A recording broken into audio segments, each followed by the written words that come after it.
Eto guys, tuloy natin yung tungkol dun sa papel na pinapapirmahan sa akin. So, hindi talaga ako pumirma nun guys. Hindi ako pumirma nun. Tapos, ayun, wala. So, wala na.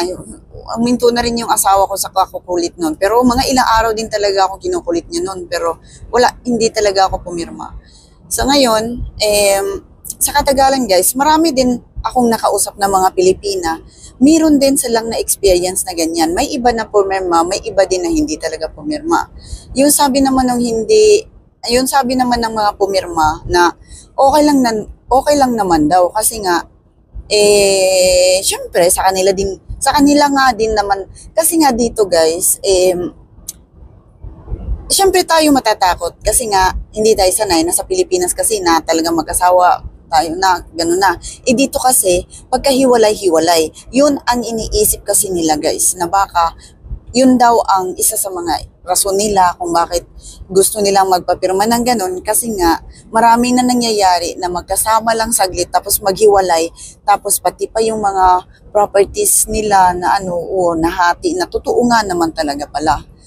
Syempre, kawawa din naman, no, kung makipag-asawa tapos halimbawa, nung katulad ng ginawa ko, tapos hiwalayan ko siya after ilang taon, kawawa siya, di ubos yung pinahirapan niya mga ilang taon niyang nung binata pa siya. So, ganun guys, kaya, hindi daw sa kanila, yun, na magpapapirma, kasi nga, para din daw sa kanilang, yun, safety na talagang, wala kasi sa kanila yan guys, na, yung bang, kasi dito pagkahiwalay talaga.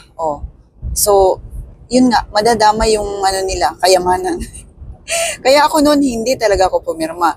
Tas isa pa guys, siguro kaya naisip ko, sana pumirma na lang ako para manahimik siya. Kasi nga akala niya siguro, baka akala niya, pinakasalan ko lang siya dahil sa property niya o nag-after ako doon. Anyway, kung hindi ako pumirma noon, kung pumirma ako noon, yung kayamanan niya mapunta naman sa anak namin kung halimbawa ano yung nakasulat doon kasi hindi ko na inintindi kung ano talaga ang buong nakasulat doon sa papel basta yun ang paliwanag niya at hindi ako pumirma.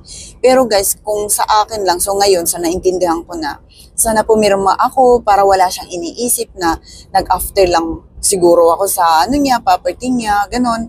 Tas kasi lahat naman wala naman siyang anak, wala naman siyang ex na asawa o syempre, mapunta talaga sa anak namin, 'di ba? Yung mga at saka isa pa, ngayon, dahil sa yung bang hindi ako pumirma, so nakikialam na rin siya kung ano yung sa akin, 'di ba mga ganyan, guys? Mas maganda pala sa